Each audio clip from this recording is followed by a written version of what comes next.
Bledsoe was arrested. Patrick Montgomery was in court. Jonathan Manapa will stay in federal custody. No, I don't take responsibility at all. Hey everyone, welcome to the show. So 40-year-old Kentucky resident Luke Hoffman traveled to D.C. with his wife, and he was seen on the Capitol grounds wearing a tactical vest and gloves.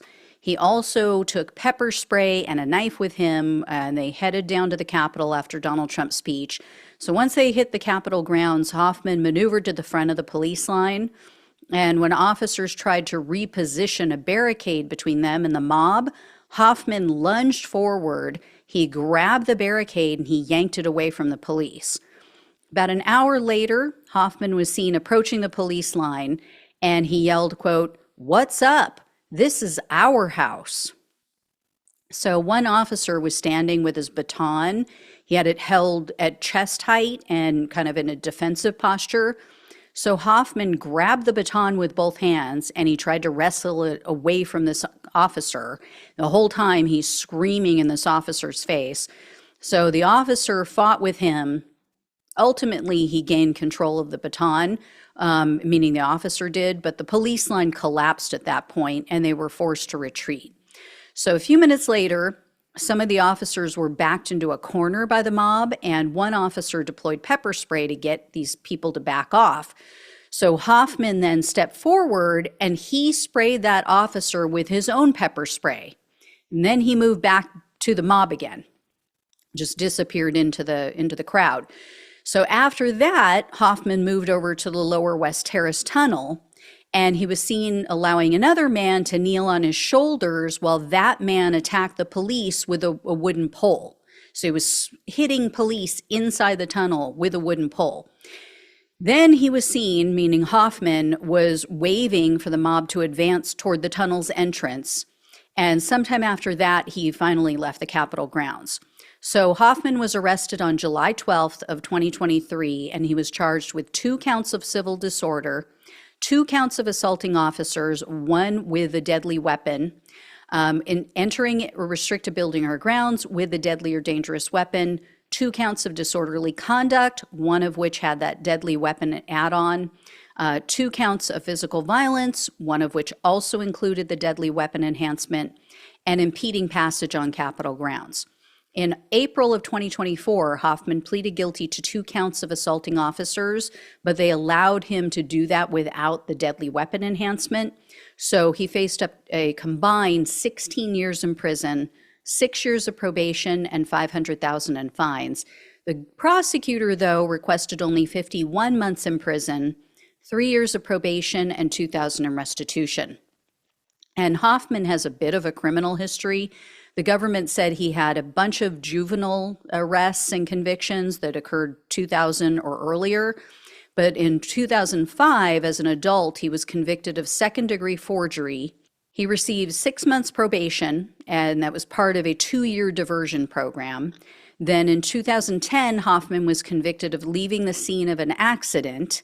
So for that, he was sentenced to only 30 hours of community service plus fines and costs.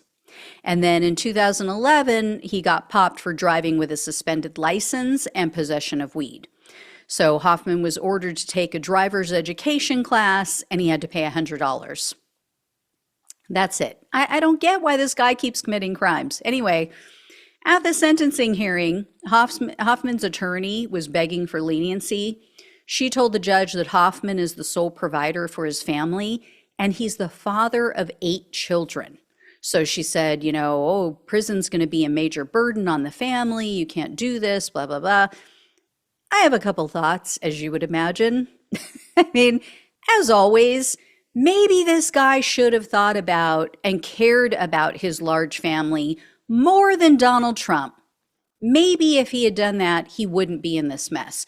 And second, guy's got way too much free time on his hands. I mean, if he's getting someone pregnant 8 times and then he's heading off to DC for a riot, he's got too much time on his hands. And then Hoffman spoke at the sentencing hearing. He apologized to the police who were at the Capitol on January 6th. A reporter said that he became emotional. He kind of teared up when he was speaking, and he said, quote, "It was an extremely hard and difficult day for them. It does make me sick. I know their job is hard. I know what I did. I should have made their day easier, not harder. I'd also like to apologize to the Washington, D.C. community and this court. I should have made this a better place, not a worse one."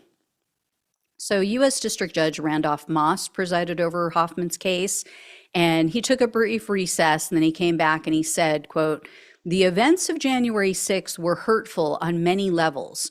It was an assault on democracy. It's something that'll be in our history books. Our children and our children's children will have to read about." Judge Moss also mentioned the disruption of the peaceful transfer of power, and he said, quote, "People didn't like the results of the election, so they attacked their country." And then he lamented the irony of people attacking their own government while chanting USA, and he called it one of the saddest points in the history of our country. And then he gave Hoffman grief for trying to pull a barricade and a baton away from the officers. Judge Moss told him, quote, "Put yourself in their shoes. That's what they had to protect themselves with, a mob of 10,000 threatening them." Then the judge acknowledged that, yes, a prison sentence will be a hardship on your family, but he said, quote, "The sentence is light compared to others." With that, he sentenced Hoffman to 20 months in prison, 3 years of probation, and $2,000 in restitution. Very weak, very weak.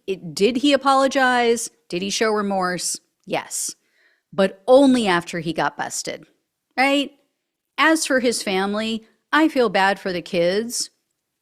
Don't feel bad for his wife at all. Do not feel bad for her in the least.